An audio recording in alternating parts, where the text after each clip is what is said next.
হযরত জাবির ইবনে সামরা থেকে বর্ণিত আল্লাহর নবী একদিন 14 তারিখের পূর্ণিমার চাঁদের রজনীতে আকাশে যখন 14 তারিখে চাঁদ উঠে চাঁদের আলো কম থাকে না বেশি থাকে একবার জগজগে সাদা গোটা পৃথিবীর সাদা বানায় দেয় চাঁদের জ্যোতিষ নেই গোটা পৃথিবী জ্যোতিষিত এমন সময় আল্লাহ রাসূল মসজিদে নববীতে বসে সাহাবায়ে কেরামকে দ্বীনের তালিম দেন দ্বীন শিক্ষা দেন সাহাবায়ে কেরাম বসে বসে দ্বীন শোনেন শিখেন কিন্তু একজন সাহাবী হযরত জাবির ইবনে সামরা মসজিদে নববীর এক কোণায় বসে একবার রাসূলের চেহারা দেখে আবার আকাশের চাঁদ দেখে রাসূলের চেহারা দেখে কিন্তু তালিমে বসে না আল্লাহ রাসূল এই দৃশ্যটা অবলোকন করলেন রাসূল তখন জাবিরকে বলে হো যাবে আমি তাকে দেখি তুমি একবার আমার নজর দাও আবার আকাশের চাঁদের দিকে নজর দাও তালিমে আসো না ঘটনা কি এমন কেন করতেছো তুমি কি খুঁজতেছো হযরত জাবির ইবনে সামরা বলেন ইয়া রাসূলুল্লাহ আমি তাকে দেখি এই 14 তারিখের চাঁদ সুন্দর বেশি না আপনি আল্লাহর নবী সুন্দর বেশি আল্লাহর নবী জাবিরকে রেখে বলেন হে জাবির তোমার কাছে কেমন অনুমান হলো হঠাৎ আমি সুন্দর বেশি না আকাশের চাঁদ সুন্দর বেশি এমনি জাবির ইবনে সামরা বলেন ইয়া রাসূলুল্লাহ ইয়া হাবিবাল্লাহ আল্লাহর নবী গো আল্লাহ কসমকে বলি গো নবী এই 14 তারিখের আকাশের চাঁদের চেয়ে আপনি আল্লাহর নবী শত শত গুণ সুন্দর বেশি আতুজুলে কলমা সুবহানাল্লাহ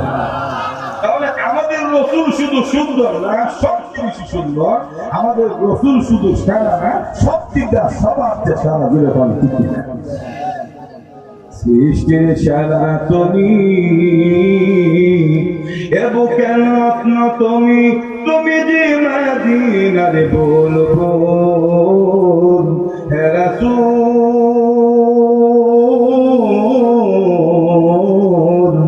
তোমাকে চিনতে করিনি ভুল পড়েন সৃষ্টির সেরা তুমি হে বুকের রত্ন তুমি সৃষ্টির সেরা তুমি হে বুকের রত্ন তুমি যে মদিনার বলবো হে রাসূল তোমাকে চিনতে করিনি ভুল বলে না হে রাসূল তোমাকে এ তো আসতে এ তো আশিকের রাসূলের আওয়াজ দিতে পারে না এ শানে রাসূল আওয়াজ বলেন সৃষ্টির সেরা তুমি হে বুকের রত্ন তুমি সৃষ্টির সেরা তুমি যে মদিনার বলবো হে রাসূল তোমাকে চিনতে করিনি ভুল হে রাসূল তোমাকে চিনতে দিনের লাগিয়া তুমি কত লাগে দিয়েছো উহুদের জমিনে তুমি ঠান্ডার সুখীর করেছ ঠিক না দিনের লাগিয়া তুমি কত লাগে দিয়েছো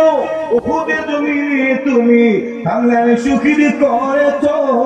তুমি করেছ এ দোরাতে বেকুল তোমাকে চিনতে করিনি বল সৃষ্টির সেরা তুমি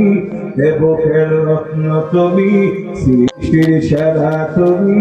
হে বুকের রত্ন তুমি যে মদিনার বলবো হে রাসূল তোমাকে চিনতে করিনি ভুল হে রাসূল তোমাকে চিনতে করিনি ভুল আল্লাহু আকবার আসুন পৃথিবীতে মানুষ কারো পদাঙ্ক অনুসরণ করার ক্ষেত্রে যে বিষয়টাকে পদাঙ্ক সুন্দরের কারণে কাউকে যদি অনুসরণ করতে হয় কাউকে লিডার বানাইতে হয় বিনা শর্তে আমাদের রাসূলকে লিডার বানাইতে হবে বলে বলেন।